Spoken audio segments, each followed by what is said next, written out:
ऐसे शंकर जी जो परम ज्ञाता है, सृष्टि करने की, पालन करने की, संहार करने की सामर्थ्य रखते हैं, ऐसे भगवान शंकर भी कहते हैं कि हमें रास में जाना है। अब जिस रास में शंकर जी जाने को तैयार हैं, अब बताओ वो रास कैसा रास होगा जहां भगवान अपने भक्त से मिलना चाह रहे हैं। उसी का नाम है रास। गोपियां आई, भगवान रास रचाने लग गए। तभी गोपियां भगवान अंतर्धान हो गए। गोपियों को अभिमान आ गया, हम बड़ी सुंदर हैं। अंतर्धान हो गए भगवान। गोपियां रोने लगी, हे श्याम सुंदर कहां चले गए, कहां हो मनमोहन, कहां हो कृष्ण कन्हैया। गोपियां रोने लग गई। भगवान कृष्ण को पाकर गोपियों को अभिमान आ गया, हम कितनी भाग्यशाली हैं, कितनी बड़ी। चले गए। गोपियां रोती हैं और गीत गाती हैं, जयति तेधिकम गोपी गीत।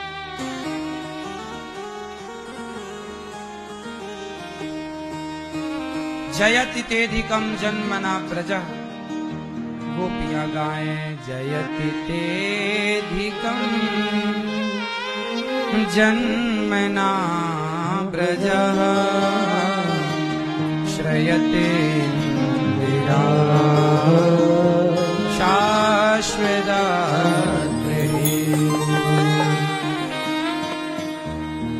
दयति दृश्यता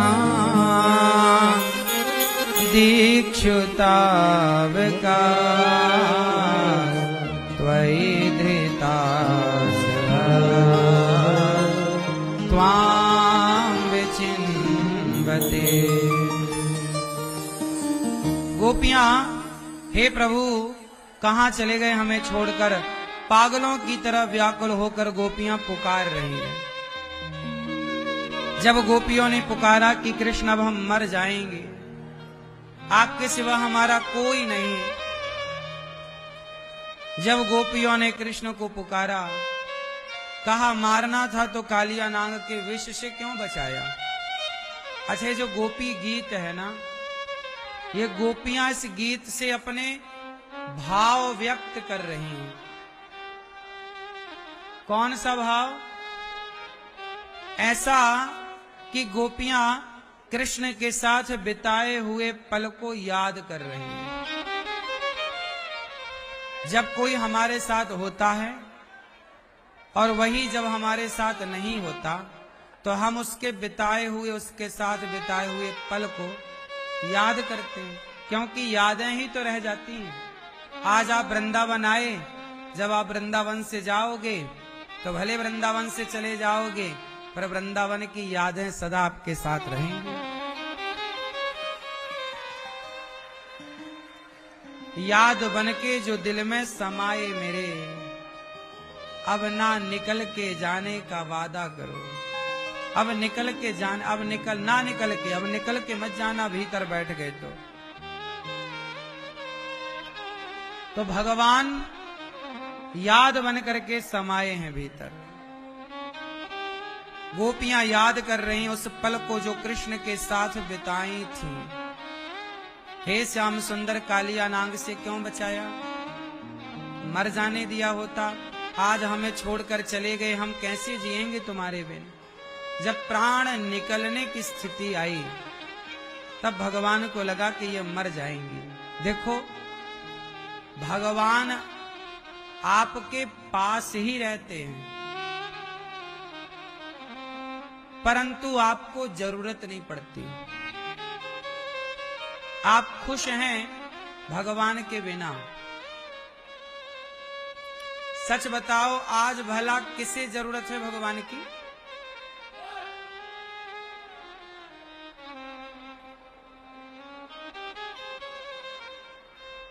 लोगों को जरूरत है, आपको जरूरत लगी कृष्ण की, तो देखो भगवान ने अपने धाम बुला के बिठा लिया कि नहीं।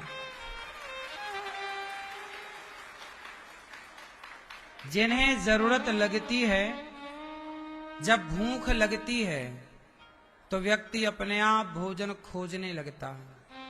भूख ही नहीं लगेगी तो भोजन खोजेगा क्यों। पानी की खोज कब करता है, जब प्यास लगती है। तो भगवान की खोज तब होगी जब भगवान को पाने की प्यास लगेगी। अभी तो प्यास ही नहीं है ना, अभी तो अच्छी प्यास लगी नहीं, इसलिए भगवान के मिलने में तनिक देर लगती है, क्योंकि प्यास नहीं।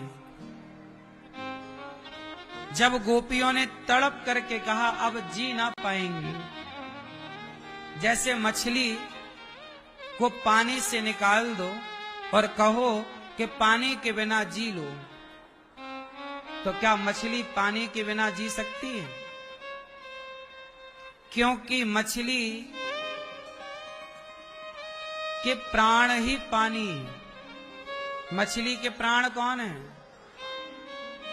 जैसे मछली के प्राण पानी है, पानी के बिना मछली का जीवन संभव ही नहीं है, ऐसे कृष्ण जिस दिन हमारे प्राण बन जाएं कि उनके बिना जीवन संभव नहीं है, वो स्थिति यदि मिल जाए तो उस स्थिति तक पहुंच जाए कोई, तो भगवान इसी जन्म में यहीं मिल जाएंगे। हमारी वो स्थिति नहीं बन पाती, इसलिए हमारी तरफ से कमी रह जाती है, हम संसार में उलझ जाते हैं। पत्नी में इतना स्वाद मिल जाता है, पुत्र में इतना स्वाद मिल जाता है, पैसे में इतना रस मिल जाता है कि हम पत्नी पुत्र परिवार पैसे में पद में प्रतिष्ठा में बड़ा रस मिल जाता है, हम यहीं उलझ कर रह जाते हैं। हमें लगता है कि पद प्रतिष्ठा पा गए, सब पा गए, लेकिन ये ना भूसे की तरह है।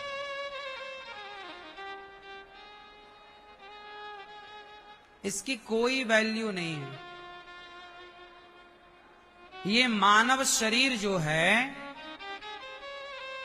इस शरीर को पाकर तब अपने को सफल मानिएगा जब आप मछली की तरह पानी के लिए जैसे मछली तड़पती, जिस दिन आप भगवान के लिए तड़पें तब समझ लेना कि आपका मानव जीवन सार्थक है। यदि वो तड़प नहीं आई और तड़प के बिना मर गए तो हर बार तड़प तड़प के मरना पड़ता। लोग नहीं कहते वो तड़प रहा है, छटपटा रहा है। कुछ लोग तड़पते हैं दर्द के मारे, बुढ़ापे में तड़प रहे, छटपटा रहे, लेकिन वो छटपटा तो रहे हैं पर वो भगवान के लिए नहीं छटपटा रहे। जैसे एक महिला स्त्री शादी के 4 साल हो गए, बेटा नहीं हुआ, तो वो छटपटा तो रही है पर बेटे के लिए तड़प तो रही है। बेटा नहीं होए तो स्त्री और पुरुष तड़प जाता है कि एक बेटा तो हो जाए, तड़प जाता है एक पुत्र के लिए जितनी तड़प बेटा और बेटी को पाने के लिए है। एक लोभी आदमी पैसे को पाने के लिए, व्यापार को सफल बनाने के लिए नहीं छटपटा जाता, तड़प जाता है। ठीक है, ये भी तड़प अपनी जगह सही है कि आप सफल बने, पैसे कमाएं, लेकिन पैसे के लिए तो आप तड़पे, परिवार के लिए तो तड़पे। क्या इतनी तड़प कभी भगवान को पाने के लिए उठी? चलो 1 माह पैसे के लिए तड़प लो, 1 साल बेटे के लिए तड़प लो, तो कम से कम 1 दिन तो भगवान के लिए तड़पो। विडंबना तो ये है कि आदमी 1 मिनट भी नहीं छटपटा रहा है, स्मूथली जीवन चल रहा है, आवश्यकता नहीं है ना, उसे लग ही नहीं रहा है कि हमें भगवान की आवश्यकता है। हाँ, आजकल लोगों को भगवान की जरूरत कहां पड़ती है? अपना काम निकलवाने के लिए। याद तो आते हैं भगवान, पर दुख में सुमिरन सब करें। भगवान को याद लोग कब करते हैं? जब क्या हो? दुख। दुख आया तो भगवान ही याद आते हैं। फिर सुख में करे ना कोई, सुखी है तो कहां कोई भगवान को याद कर रहा है? और सुख में सुमिरन करें तो दुख काहे को होए? यदि सुख में ही पुकारें तो दुख आए ही क्यों? विपदा नहीं वे विपदो वा। विपत्ति किसे कहते हैं? दुख किसे कहते हैं?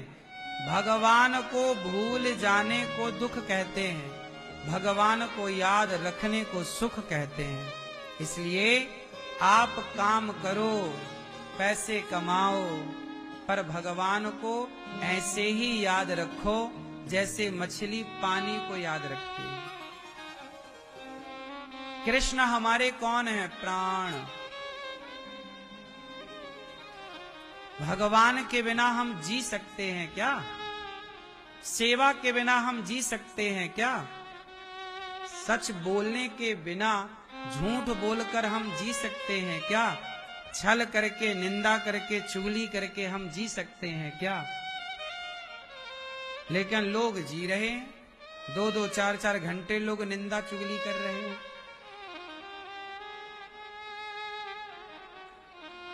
क्या राजा हरिश्चंद्र झूठ बोलकर जी सकते थे? बोलो। सच के लिए बिक गए बाजार में। पत्नी बिक गई तारा, बेटा बिक गया रोहित, खुद बिक गए चांडाल के यहां काम करने लग गए।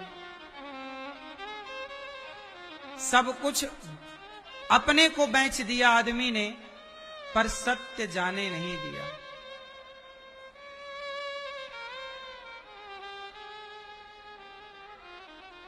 क्या हरिश्चंद्र झूठ बोलकर जिंदा रह सकते थे?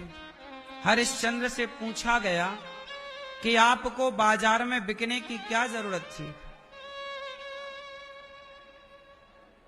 स्वप्न में देखा उन्होंने कि मैंने सब कुछ दान कर दिया। तो जागे तो सचमुच उन्होंने कहा सपने में दान किया तो मैं दान कर दूंगा, सब दे दिया। वो झूठ कह देते कि नहीं जी हमने तो दान किया ही नहीं, हम क्यों करें?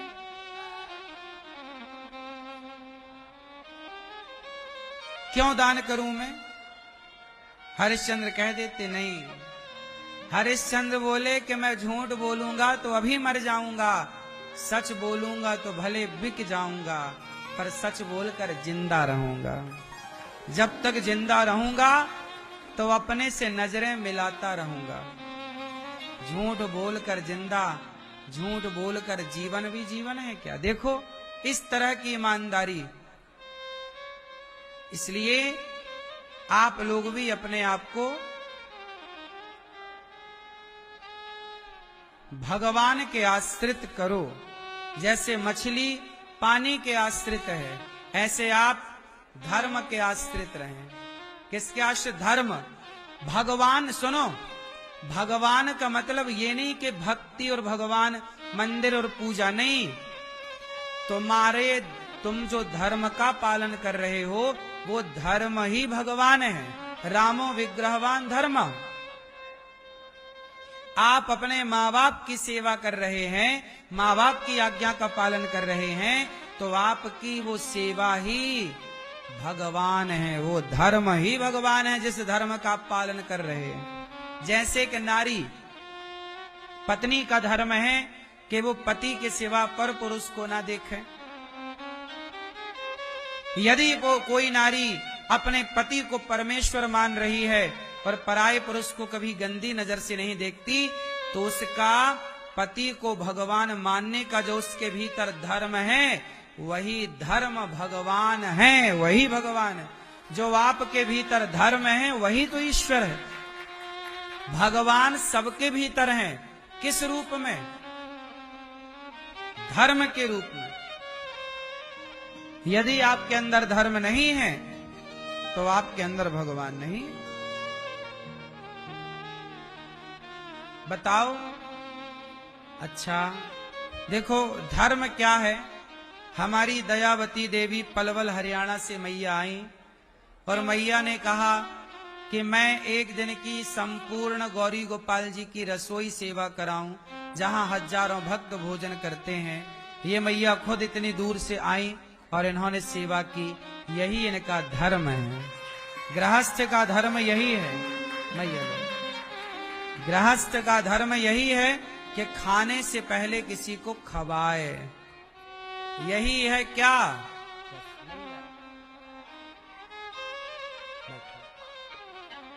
यही है धर्म जो हमारी मैया दयावती मैया ने किया। धर्म क्या है? धर्म ही भगवान। हमें कोई पत्थर के भगवान के पीछे नहीं भागना। ये भी एक पद्धति है पूजा की, ये गलत नहीं है। परंतु मैं जो समझाने जा रहा हूं वो ये बात है कि आपके भीतर जो धर्म नाम की चीज है, धर्म ही भगवान है। धर्म कौन है?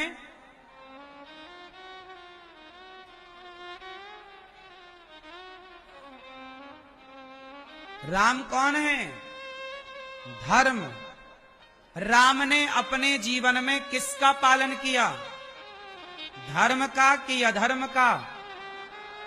तो राम कौन है? धर्म की चलती फिरती मूर्ति ही राम है।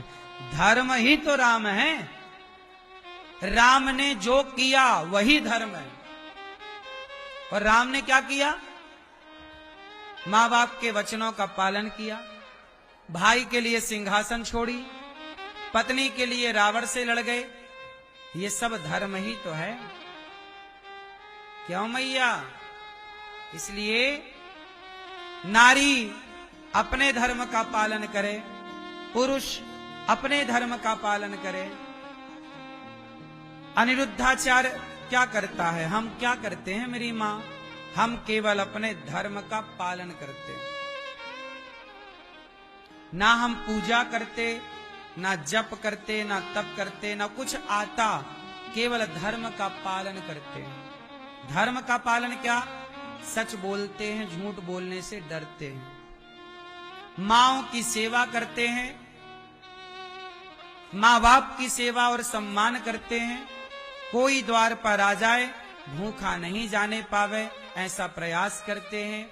मेहनत करते हैं कि हमारी मेहनत करने से यदि किसी माँ को सहारा मिल रहा है, 150 बच्चे गौरी गोपाल गुरुकुल में पढ़ रहे हैं, तो एक आदमी की मेहनत करने से, एक आदमी के भीख मांगने से इतना सारा कार्य यदि हो रहा है। और आपको कथा सुनाता हूँ तो मुझे लगता है कि आपको भी 3 घंटे आनंद का अनुभव होता है।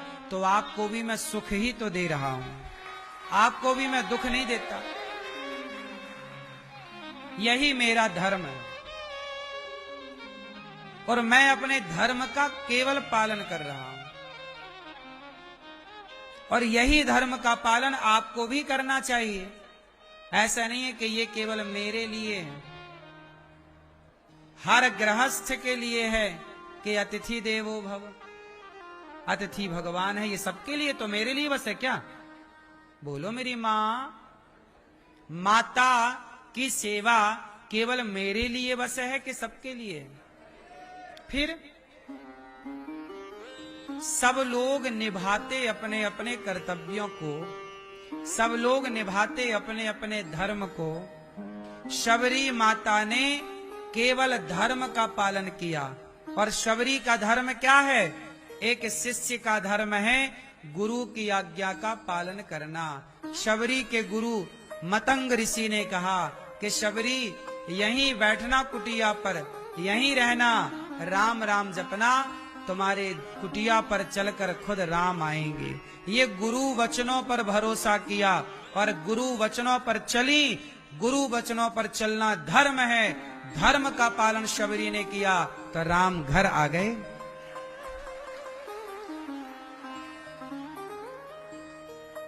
जिन जिनको भगवान मिले उन सबके मूल में धर्म है।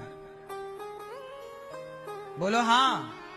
और आज का व्यक्ति धर्म को छोड़कर अधर्म की ओर जा रहा है। अधर्म की ओर चलोगे तो नाश हो जाएगा। जैसे रावण चल पड़ा अधर्म के रास्ते पर।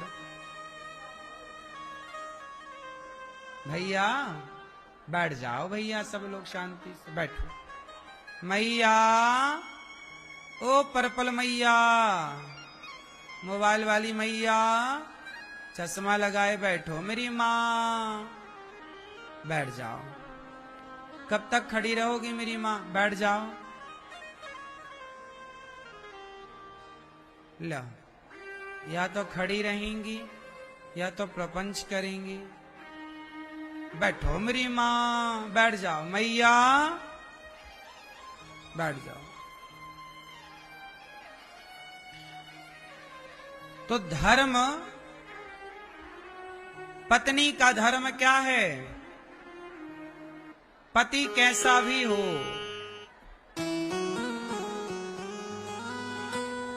बिन परमेश्वर सूना मंदिर, बिंदिया बिना लीलार सूना,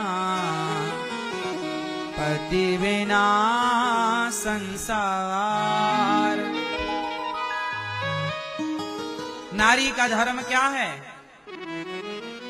पति की, बोलो, पति कौन होता है? भगवान के देवता के राक्षस। मैया, आप अपने पति को क्या मानती हो? क्या है वो? भगवान जैसे लक्षण हैं उसके? पति तुम ही मेरे मंदिर, तुम ही मेरी पूजा, तुम ही देवता हो, तुम ही देवता हो,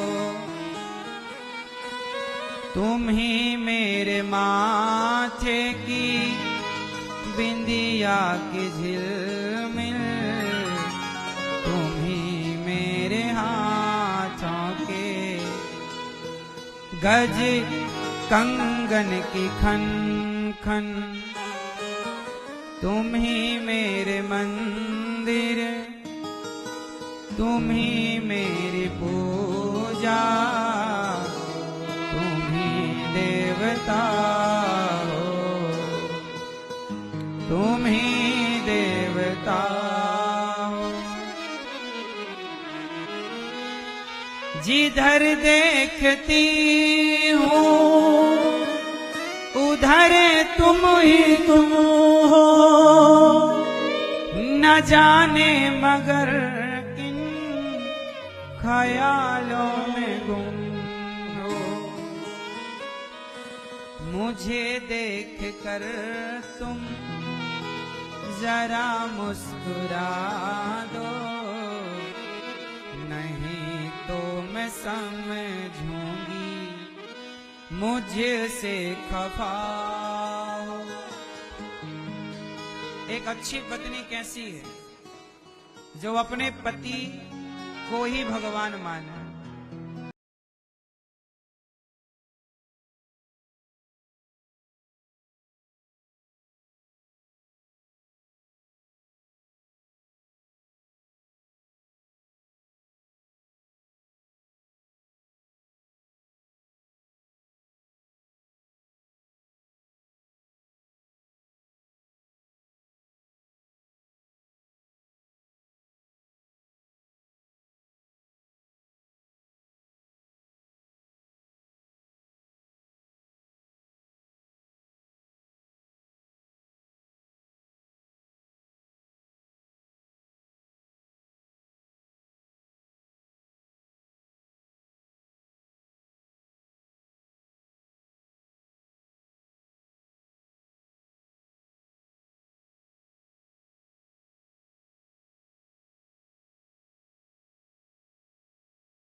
इसकी दर ज्यादा क्यों है, इसकी गिनती ज्यादा क्यों है?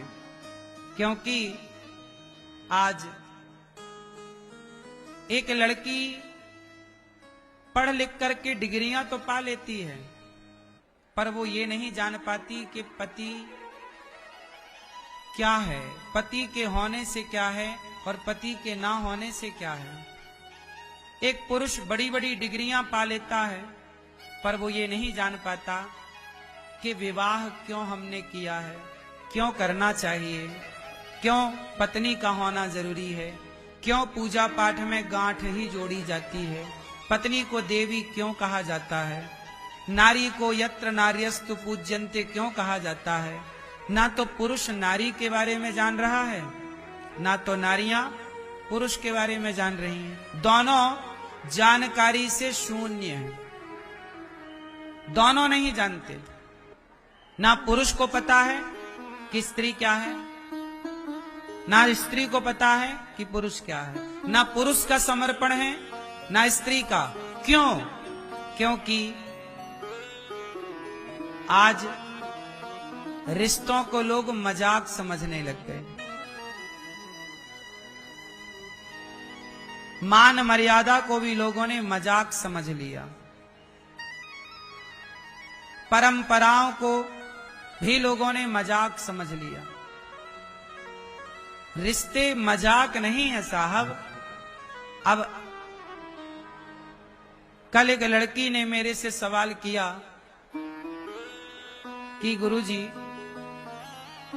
आज सबसे ज्यादा तलाक क्यों हो रहे हैं? मैं आप सबसे कहता हूं कि यदि आपका तलाक होने वाला है तो आप पति पत्नी मेरे पास आ जाओ, केवल 2 दिन मुझे दो, 1 दिन मुझे दे दो, नहीं समय है तो केवल 1 घंटे मुझे दे दो। 1 घंटा मेरे साथ बैठ लो पति पत्नी, जो मैं समझाऊं वो समझ लो। उसके बाद मैं गारंटी लेता हूं कि तुम तलाक लेना खुद ही भूल जाओगे कि हमें नहीं लेना। मैं रिश्तों को टूटने नहीं देता, गारंटी लेता हूं कि तुम तलाक लेने से पहले एक बार मेरे पास आ जाओ। कितने भी गंदे रिश्ते होंगे, मैं ना ठीक कर दूं तो कह देना। कितनों के तलाक मैंने कथा सुनवा सुनवा कर रुकवाए हैं। कितने घर बचे जिन्हें डिप्रेशन है, जो तनाव में हैं, चिंता में डूबे हैं, डिप्रेशन की गोलियां खा रहे हैं, वो लोग भी मुझे 7 दिन दे दें, कोई पैसा ना लगेगा आपका। 7 दिन केवल कथा सुनो। आप मुझे बस बता दो कि हम मरीज हैं इस मानसिक बीमारी के। 7 दिन में आपको बिना इंजेक्शन, बिना दवाई टैबलेट के आपको मानसिक रोग से ना उबार दिया जाए, ना उबार दूं तो आप कह देना।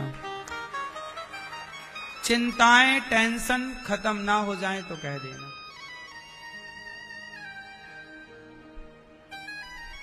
मैं गारंटी लेता हूं इस बात की कि आपका डिप्रेशन, आपकी चिंताएं, आपका जो मनोदशा आपकी बिगड़ी पड़ी है, मानसिक संतुलन जो बिगड़ा है, उसे ठीक कर देंगे। बस 7 दिन आप लाके बिठा दो मेरे सामने। रिश्ते आज तलाक क्यों हो रहे हैं? आप बताओ, आज तलाक क्यों हो रहे हैं? इसमें कौन जिम्मेदार है? आप सबसे सवाल, रिश्ते क्यों नहीं चल रहे हैं? हर गांव में, हर शहर में अब तलाक के केस बढ़ने लग गए हैं। बोलो हाँ कि ना?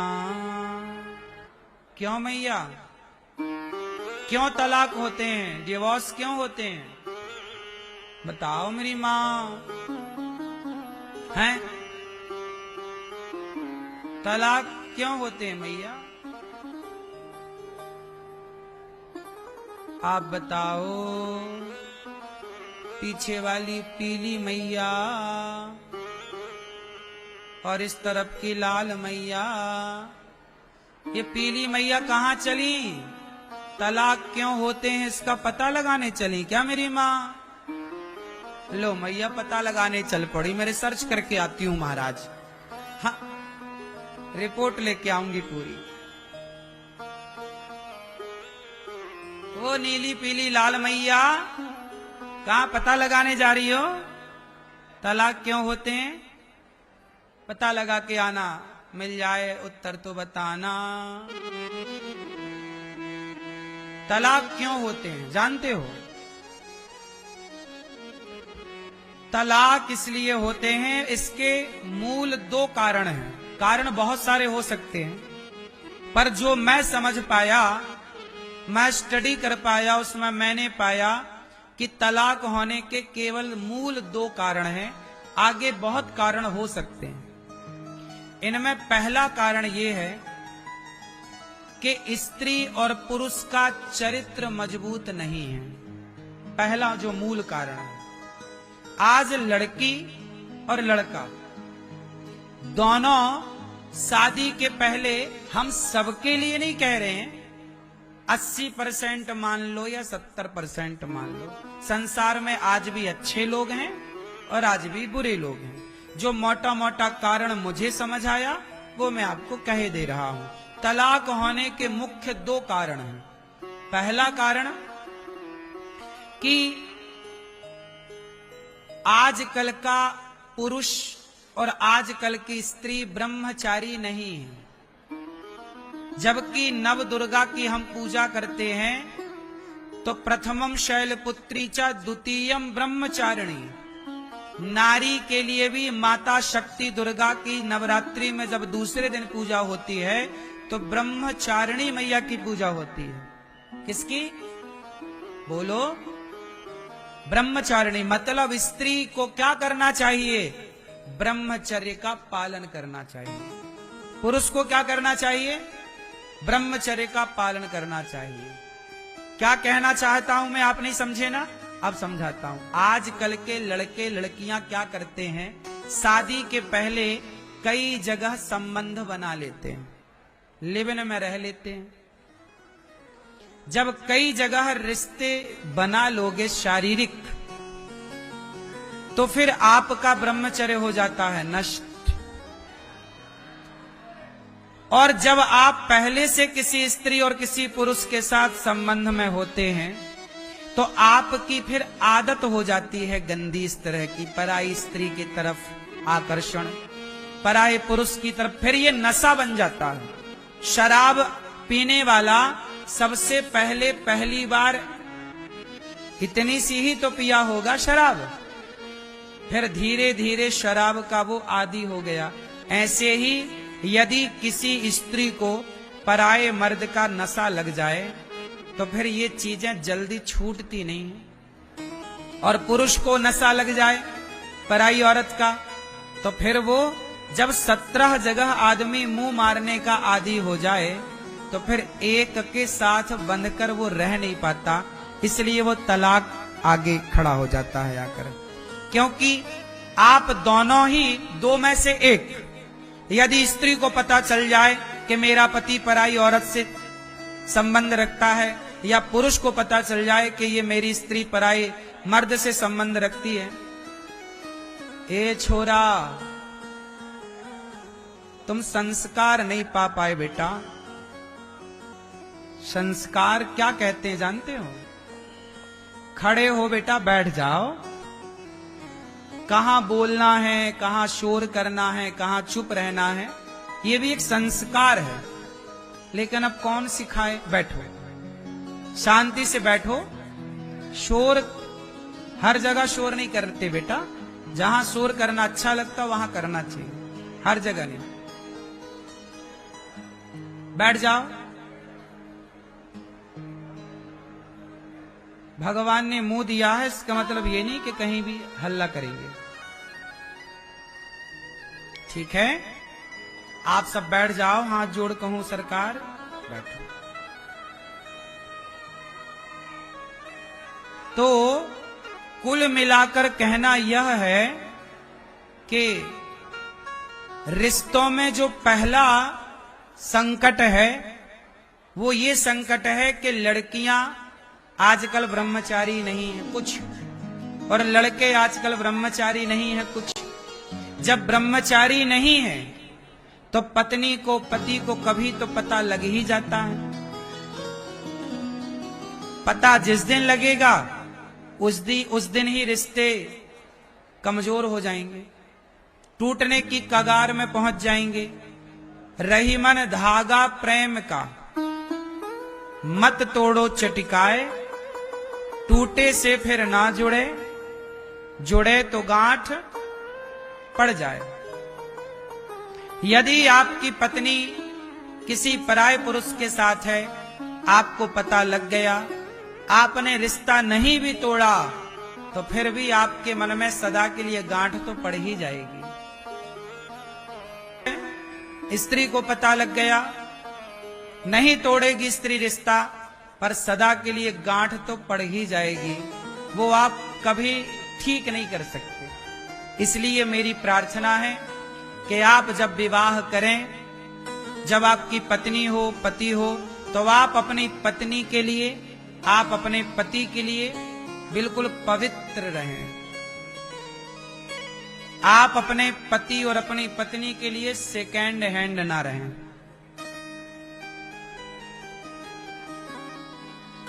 पवित्र रहें, बिल्कुल गंगा की तरह। समझ में आई?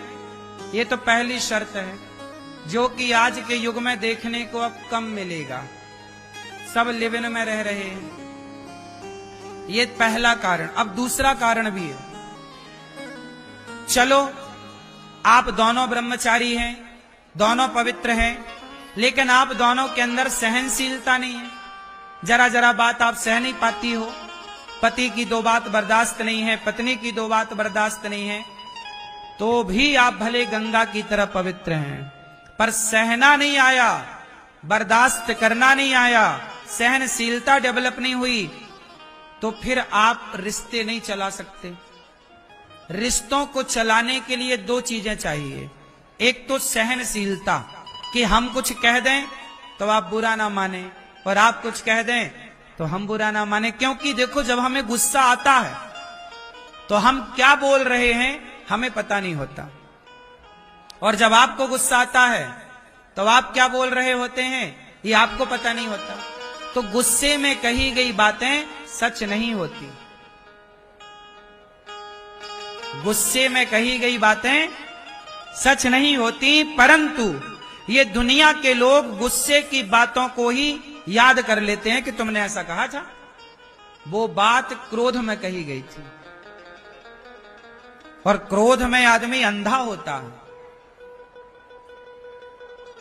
आपका बेटा गुस्से में क्या क्या नहीं बोलता। मां जब गुस्सा चढ़ता है ना मां को, तो बेटे को बोलता तू मर क्यों नहीं जाता।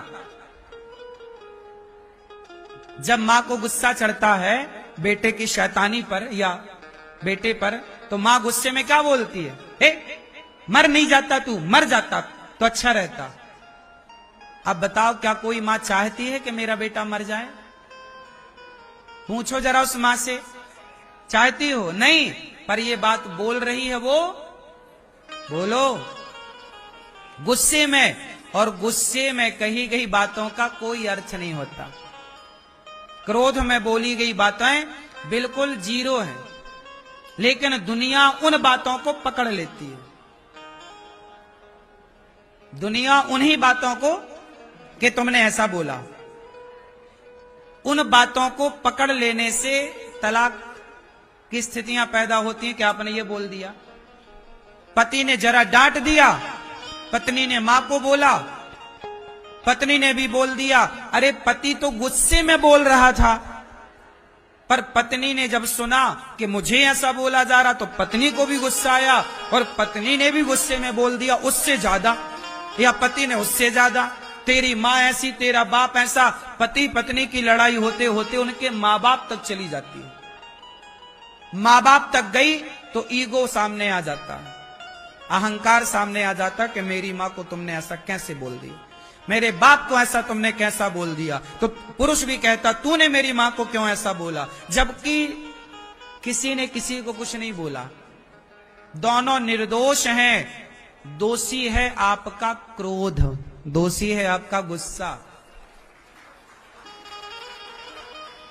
दोषी कौन है? आपका क्रोध। इसलिए मेरी मां, दोषी क्रोध है, पर क्रोध को आप लोग दंडित नहीं करते। आप दंड देते हो अपनी पत्नी को, अपने पति को, रिश्ते तोड़ देते हो। पति और पत्नी की गलती। अच्छा विचार करो, आपके पति को गुस्सा ना आया होता, आपकी पत्नी को गुस्सा ना आया होता, तो क्या वो ऐसे शब्द कहते आपके लिए? उत्तर दो। इसका मतलब दोषी पति नहीं है, पत्नी नहीं है, वो क्रोध तुम्हारा दुश्मन है। इसलिए हमारी ऋषियों ने कहा कि काम, क्रोध, मद, लोभ सब नाथ नरक के पंथ। नरक के